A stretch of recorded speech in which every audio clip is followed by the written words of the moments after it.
Hello guys, नमस्ते सबैजनालाई।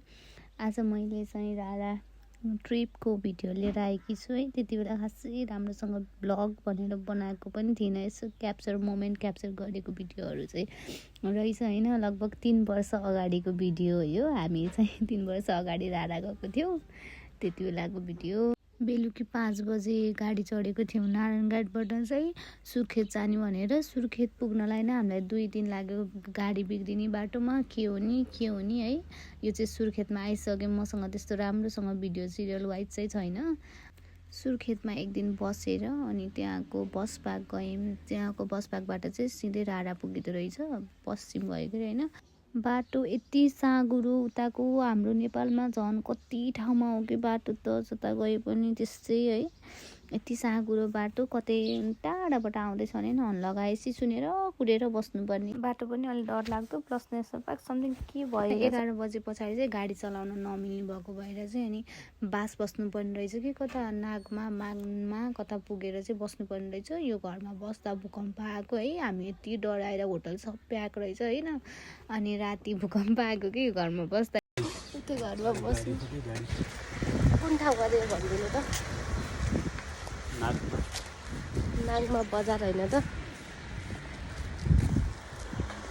अब मुभी पुग्न 3-4 घन्टा। त्यहाँ बसिसके पछाडि हामी फेरि त्यही बसमै चाहिँ उता रारा जानको लागि रेडी भयौँ है। बसको यात्रा सुरु भइसकेको थियो। नास्ता गरिसके पछाडि चाहिँ बाटो त त्यस्तै हो है, जता हेरे पनि त्यस्तै। तर त्यहाँको भ्यू हेर्नुहुन्छ नि, ओ माई गड। हामी नेपालमै बसेको मान्छेलाई त यति राम्रो राम्रो ठाउँ छ भनेर नि हामी सक हुन्छौँ भने है। फरेनरहरू झन् कस्तो हुन्छ होला कि उनीहरूलाई त डाँडा काँडा हरियाली देख्दा। बसमा हिँड्दा जति थाके पनि होइन। अब हामी आउन लाग्यौँ भने पछाडि चाहिँ एक्साइटमेन्ट चाहिँ छुट्टै हुँदो रहेछ क्या। नजिकै आउन लागिसकेको थियौँ।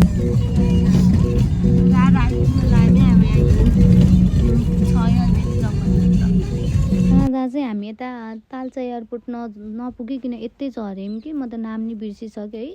अनि त्यहाँ डाँडो चढेर पारिपट्टि गए पछाडि चाहिँ घोडाहरू पाइन्छ भन्नुभएको थियो। थाकै लागिसक्यो माथि पुग्न है हामी टुप्पोमा। बाटो यहाँ देखाउँ मजा लाग्छ नि यो ट्र्याक गर्नै मिल्दैन। हामी त्यो गाडीले झारिदिइहाल्यो। अब रारा जाने भन्दै चम्केर हिँडेको। हामीसँग चाहिँ स्कुटी भएको घरमा है। अब फेरि बाइकमा जाने भन्दै हुनुहुन्थ्यो। भन्न त हायर गरेर बाइकमा जाऊँ भन्नुभएको थियो। फेरि खासै धेरै त्यो बाइक नचलाउने मान्छेलाई हात बसेको हुँदैन भनेर मलाई चाहिँ डर लाग्यो कि। अनि बरु लोकल बसमै जाऊँ, 2 जना मात्रै त हो भनेर अनि लोकल बसमा हिँडेको। अनि त्यहाँ हामी त 15-20 मिनट हिँड्ने बित्तिकै चितवनको फाँटमा बसेको मान्छे है, उकालो चढ्न यति गाह्रो भयो हिँड्न नसकेर।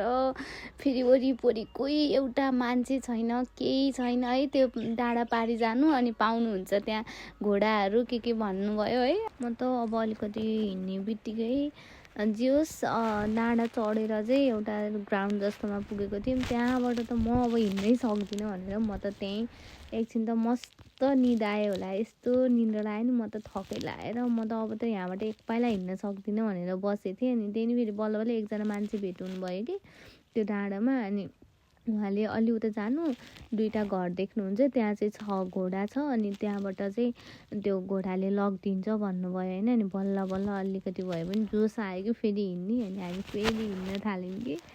म आफू चाहिँ सिङ्गल हिँड्न पनि नसकेको मान्छे, उहाँलाई चाहिँ यति ठुलो ट्रेकिङ ब्याग भिराएर हिँड्न लगायो कि।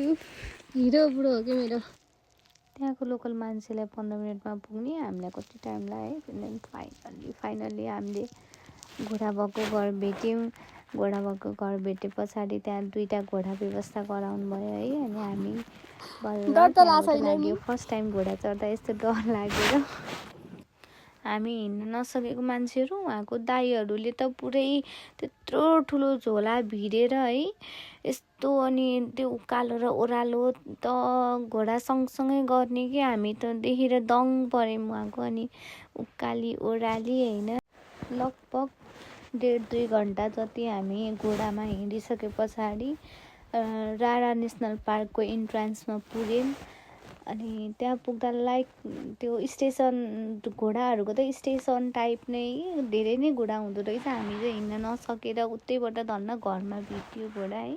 इन्ट्रेन्स गेट पछाडिसम्मै थियो होइन बाटो, तर निकै नै लामो रहेछ कि जङ्गल। त्यहाँभित्र पुग्नलाई जङ्गल अलिक डर लाग्दो जस्तो कतै कतै, कस्तो त्यो काठहरूको हुने त्यो पानीहरू हुन्छ नि खुल्सोहरू टाइपमा चाहिँ त्यो काठको हुने त्यस्तो चाहिँ हेर्दा हामीलाई अलिकति कस्तो डर लाग्यो जस्तो भयो कि घोडा हिँड्न सक्छ कि सक्दैन, पल्टिन्छ कि हामी लडिन्छ कि जस्तो हुने। रारा ट्रिप हामी दुवैजनाको लागि फर्स्ट ट्रिप थियो। यसरी कपाल हिँड्दा हामीलाई रमाइलो लागिरहेको थियो, थकित भए पनि। लामो जङ्गल पार गरे पछाडि चाहिँ हामीले रारा देख्यो। आँखाले हेर्न खोजिरहेको थियो। 2-3 दिन अगाडिबाट घरबाट हिँडेको त कति दिन भइसक्यो नि है। अझै हामी त सिजनमा नि पुगेको थिएनौँ, वैशाख जेठ कहिले गएको थियौँ। त्यति बेला अझै असोज कति जाडो महिनामा चाहिँ त्यहाँ एकदम राम्रो देखिन्छ अरे भ्यू। अझै हामी त्यति बेला पुग्दा पनि यति राम्रो लाग्यो कि यति राम्रो।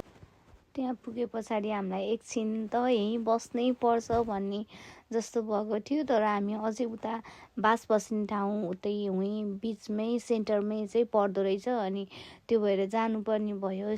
चिसो हावा चल्ने है कति। अनि त्यो तालको छेउ जाँदा त यस्तो आनन्द फिल हुने के मनमा नि छुट्टै टाइपको। उता होटलमा चाहिँ पहिल्यै बुक गर्नुपर्ने हुने रहेछ।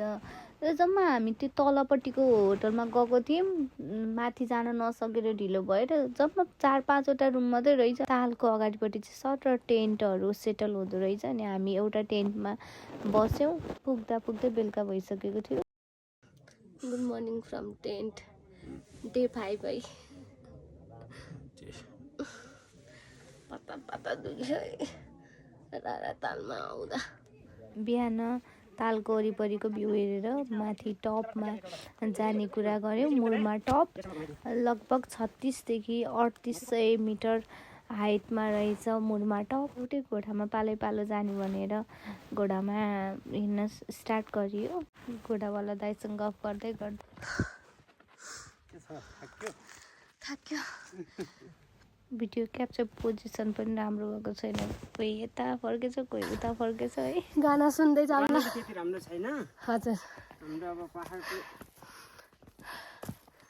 अस्ति राम्रो थियो कि एकदिन भाइले। हामीसँग त गाना नै छैन कि।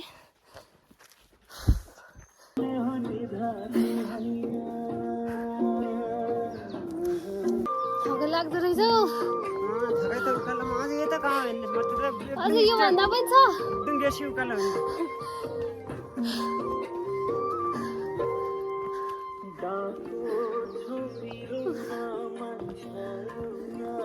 दाइको गीत पनि कडै रहेछ फेरि।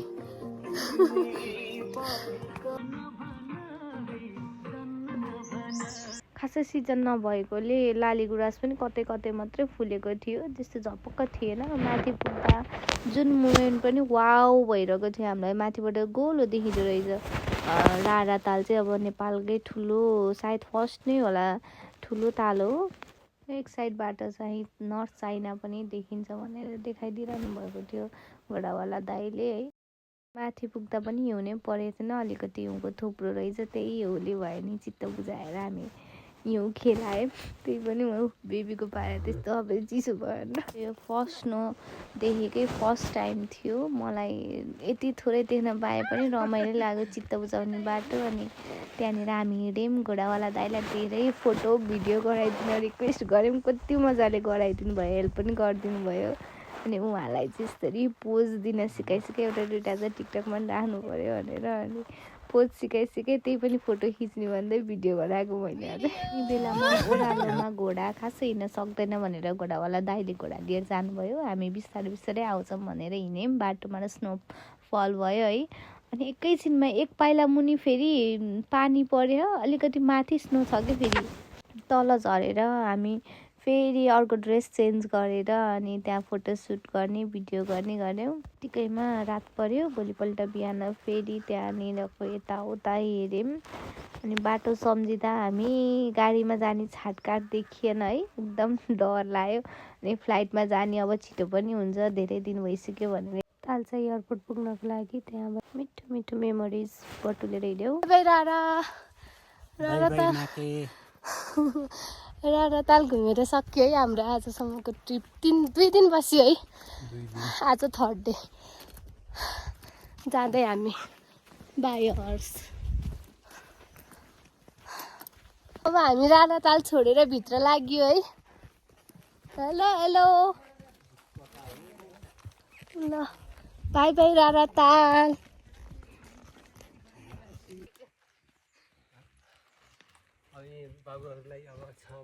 राममा आउँदा कस्तो लाग्यो? एकदम रमाइलो।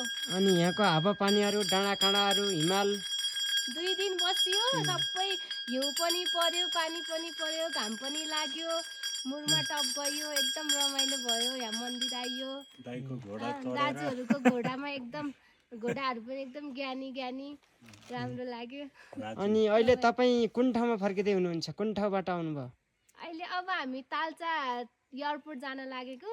राराबाट राणा तालदेखि अब ठाकुरनाथको मन्दिरको जङ्गल हुँदै मन्दिरमा आइसक्यौँ। त्यसपछि तालचा एयरपोर्ट जानुहुन्छ। अब तालचा एयरपोर्ट गइन्छ। दाजुहरूले सहयोग गरिदिनु भयो, यहाँसम्म धेरै धेरै धन्यवाद हजुरहरूलाई। तालचा एयरपोर्ट गएर पनि 2 दिन बस्यौँ बादल लागेकोलाई। त्यहाँबाट त हिँड्ने फ्लाइट त होला जस्तो छाटकाटै भएन। अनि हामी फेरि फर्किनु पर्यो बसमै। उहाँ हाम्रो होटलको म्याम हुनुहुन्थ्यो, एकदम हेल्पफुल उहाँ पनि। अनि उहाँहरू इन्डियाबाट आउनुभयो, डक्टर्स हुनुहुँदो रहेछ। उहाँहरूसँग रमाइलो भयो, भेटघाट भयो। 2 वर्षको लागि फर्किँदा झन् पानी परेर बाटो यस्तो बिजोग भएको थियो। धेरै नै टाइम लाग्यो फर्किनलाई पनि, तर भिडियो बनाइएन, रमाइलो भएको थियो। हामी 2 जनालाई चाहिँ टाइम पनि स्पेन्ड गर्न पाइरहेको थियो। बाटो त यस्तो खत्तम थियो नि, बाटोमा धेरै दुःख पाइयो, तर एकदम डर पनि लाग्यो। स्लिप खाएँ, गाडी अगाडि नै बढ्दैन, कति पिर भयो बाटोमा हिँड्दा। ओभरअल हामी 2 जनालाई चाहिँ हाम्रो टाइम राम्रो स्पेन्ड भयो, त्यसमा चाहिँ हामी एकदम खुसी थियौँ। अनि यो भ्यूहरू सिन चाहिँ हेर्न आएको थियौँ नि हामीले, त्यो हेऱ्यौँ त अझै मसँग यस्तो राम्रो राम्रो मोमेन्टहरूको त भिडियो क्याप्चर नै रहेनछ। त्यही पनि हेरिदिनु भएकोमा धेरै धेरै धन्यवाद।